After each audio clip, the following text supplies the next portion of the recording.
It was a very quiet and peaceful Sunday evening when Jane arrived back at her house. The sun was starting to set, painting the sky in soft shades of orange and pink. She had been away for a couple of days, and she was feeling a bit tired but very happy to be home. She stood on the front porch for a second, taking a deep breath of the fresh evening air, before she pushed open the heavy wooden front door. As she stepped into the hallway, she set her heavy bags down on the floor with a soft thud. She had a big smile on her face because she was so looking forward to seeing her husband, Dave. "Honey, I'm home," she called out. Her voice sounded bright and cheerful in the hallway. She waited for a second, expecting to hear the familiar sound of Dave's footsteps on the wooden floor or his deep, kind voice calling back to her. But there was nothing. The house felt very still, almost like it was holding its breath. Jane felt a tiny flicker of confusion. She walked into the living room, but the pillows on the couch were perfectly straight, and no one was there. She went into the bedroom and the bathroom, but they were empty too. She even stepped out onto the back porch to look at the yard and peeked into the small, quiet room where Dave liked to read his books. He was nowhere to be found. The only light on in the whole house was in the lounge room. It was a soft yellow glow that made long, skinny shadows stretch across the carpet. Every other room was tucked away in darkness. Jane felt a little shiver of worry. She walked out the garage, and there she saw Dave's car. It was sitting right in its usual spot, looking exactly the way it always did. "That is so very strange," she said to herself in a small whisper. She tried to tell herself not to worry. She gave a little shrug and went to the kitchen to make a small snack, thinking he might just be out for a walk. As the minutes ticked by, Jane kept looking at the clock on the wall. By 10 p.m., the house was still silent. Dave had not come home. She picked up her phone and tried to call him, but it didn't even ring. It went straight to his voicemail, where his recorded voice told her to leave a message. Then a cold feeling started to grow in her chest. She realized she had tried to call him on Saturday night and earlier on Sunday morning, and the same thing had happened then. She hadn't actually spoken to him in a long time. When the clock finally hit midnight, Jane's worry turned into real, sharp fear. She couldn't wait any longer. She called the police. The person who answered was very polite, but they spoke in a firm way. They told Jane that they usually can't start looking for a grown-up until they have been missing for at least one full night. Jane felt very alone. She went to bed, but she couldn't close her eyes. She tossed and turned under the blankets, thinking about how this was not like Dave at all. Dave was a man who loved to talk and always let her know where he was. He was a man of his word. She decided right then that she couldn't go to her job the next day. Her heart was too heavy. Instead, she sat at the kitchen table as the sun began to peek through the windows. She watched the clock slowly move toward 8 a.m. As soon as it did, she called the police again. This time, they put her through to an officer. She told him everything. She explained that she had been away and hadn't been able to talk to her husband since Friday. The officer told her to stay put and promised to send some help to her house within 2 hours. While she waited, Jane kept pressing the call button on her phone, hoping that this time Dave would pick up and say it was all a big misunderstanding. But he never did. Just before 10 o'clock, the doorbell rang. Jane ran to the door and found 2 officers in blue uniforms standing there. She invited them in and sat them down, telling them every little detail she could remember. The first officer was very professional. He explained that when someone goes missing, they look for clues to see if the person left because they wanted to, or if something bad had happened. He asked her where Dave kept his important things. Jane showed them Dave's keys, which were still hanging on a little hook by the door where they always stayed. She took them to the garage to show them his car. The officers looked through the windows of the car, but it looked just like it always did. Then they went back inside. Jane opened a small safe and showed them Dave's passport. It was still there. Then, with a shaking hand, she opened the drawer next to Dave's side of the bed. Her heart felt like it stopped for a second. There was Dave's wallet. He never went anywhere without his wallet. Her worry became a deep, dark hole in her stomach. Where could he be without his money or his ID? The only thing they couldn't find was his phone. One of the officers started asking Jane questions very fast. The other officer didn't say anything. He just stood there and watched Jane very closely with his eyes. "Tell us about your husband, Mrs. Brown." The first officer said, "Where does he work?" Jane felt a little bit nervous. "We have our own business together," she said. "It is called Havelock Industries. It is a big company. Maybe you have heard of it." The officer nodded. Jane continued, "Dave is the boss, the CEO. I work there too, in the office. I help with the paperwork and keep track of the money." The officer looked surprised. "You too must be very wealthy," he said. Jane nodded and explained that they had worked very hard for a long time to have a nice life. The officer wrote notes in a little book. He asked if Dave had ever disappeared like this before. Jane said no, never. She told him Dave was a man of habit who did the same things every day. Then the officer's voice changed. It sounded more curious. He asked if they were happy in their marriage. Jane felt her face get hot. "What are you trying to say?" she asked, her voice getting a bit loud. The officer stayed calm. He asked if it was possible Dave had run away with another woman, like a secretary. Jane almost laughed, but it wasn't a happy laugh. "I am his secretary," she said, "and Dave would never do that. I am his whole world." Next, the officer asked where Jane had been all weekend. Jane waited a heartbeat before saying she was visiting her sister in a town called Cavill. She told them she left Friday and came back Sunday evening.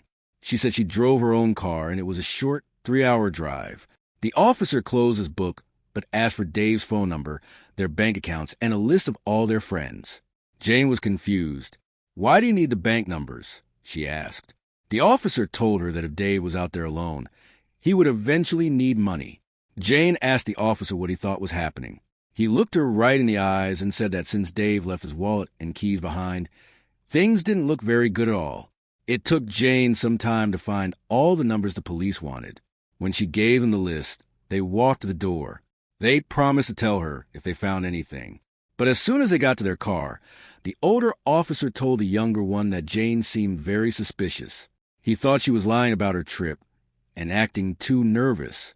He decided they needed to call her sister right away. 2 more days went by, and Dave was still missing. Jane was so upset she could hardly breathe. She called the police all the time, but they had no news. On Wednesday morning, the officers came to Jane's office. They asked to speak to her in private in Dave's big office. The older officer looked at her very coldly. "Mrs. Brown," he said, "you told us you were with your sister in Cavill all weekend. Why did you lie to us?" Jane felt like she was going to fall over. She had a secret she was trying to keep, and she wasn't good at lying. "I didn't want Dave to find out," she whispered. She told the officers she wasn't at her sister's house. She was at a hotel called the Hilton across town. She confessed that she wasn't alone. She was with a man named Dennis Smith. The officer knew that name. Dennis was Dave's second in command at the company. Jane told them she only left the hotel room to eat. She also mentioned that Dennis had left for 2 hours on Saturday to do some personal things. The officer looked very unhappy. He asked if Dave knew about the affair, and if that's why he left. Jane cried out no, and said they were very careful. The officer then told Jane to go get Dennis and bring him into the office. Jane went to Dennis's office. Her hands were shaking. "Dennis," she said, "the police know about us. They want to talk to you." Dennis turned as white as a ghost. He looked terrified. He walked slowly into the office to talk to the police. Jane sat at the front desk for 45 minutes. She thought about why she had started the affair. She was just bored. Her life with Dave had become a routine, and she missed feeling excited. She remembered a time when Dave wanted to try something new and fun, and she had said no. Now she realized that she was the one who made the marriage feel boring. She hadn't even had a good time at the hotel. Dennis had asked her to leave Dave, and she said no. They had a big fight about money. Jane knew the affair was over, and she was planning to end it as soon as she could. After the police left the office, Jane and Dennis talked for a long time. They were both very scared about what would happen next. Jane went home to her empty house, and Dennis went home to his wife, Andrea. Neither of them could get any sleep that night because they were so worried. At 7 o'clock the next morning, there was a loud knock on Jane's door. A man named Detective Danny Bourgeois was there with many other people. Some of them were wearing white suits to look for clues. They had a paper from a judge that said they could search her house and office. They asked for all her computer passwords. Jane felt like she was in a bad dream. While they were searching her house, Jane tried to call Dennis, but he didn't answer. She called his house, and his wife Andrea picked up. Andrea was a very kind and honest person. She was very upset because the police were at her house too, walking on her rugs. Andrea didn't even know Dave was missing. Jane hung up the phone and saw a police worker looking at her kitchen floor with a special light. She wanted to leave, but the police told her she couldn't use her car yet. By 2 p.m., the police finally left. They took Jane's car with them. Jane had to drive Dave's car to the office. The office was a mess from the search. She and Dennis tried to help each other feel better, but they were both terrified. Over the weekend, Jane felt so lonely that she met Dennis at their hotel for a little bit, but it was a very sad meeting. Dennis started crying because he felt so guilty and scared. Seeing him cry made Jane realize that she didn't really love him. She had just wanted some excitement. She had risked her whole life with a good man like Dave for a man who was very weak. She cried for 2 nights. She began to think that Dave had found out about the affair and had hurt himself because of what she did. The guilt felt like a heavy weight on her chest. On Monday, Detective Bourgeois came back. He asked Jane to come to the police station. The drive was very quiet. When they got there, Jane saw Dennis being let inside too. The detective took Jane into a room and told her they were recording everything. He asked if she wanted a lawyer, but she said no.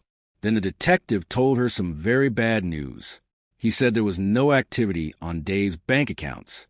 But then he said that on the Friday before she went away, $8 million, almost all the company's money, had been moved into Dennis's account and then sent to a hidden account in the Cayman Islands. He asked where Jane was at 1:17 p.m. that day. Jane felt sick because she was with Dennis at the office at that time. The detective then said they believed Dave was dead. Jane started to cry, but the detective didn't stop. He said they found Dave's phone in a trash bin with blood on it. They also found a big blood stain on Jane's kitchen floor. He told her about a paper in their safe that said if someone cheated, they would lose everything in a divorce. They found a knife with blood on it at Dennis's house, and they found Dave's blood in the trunk of Jane's car, the car she said she had at the hotel all weekend. Jane finally realized she was in big trouble. She asked for a lawyer. The detective told her she was under arrest for murdering her husband. Jane was so shocked that she fainted. She stayed in jail for a night until she could pay $250,000 to get out. She went home in a taxi, feeling like a broken person. She was sure Dave was gone, and it was all her fault. Then the phone rang. It was Dennis. He was crying and saying his wife had left him and taken his money.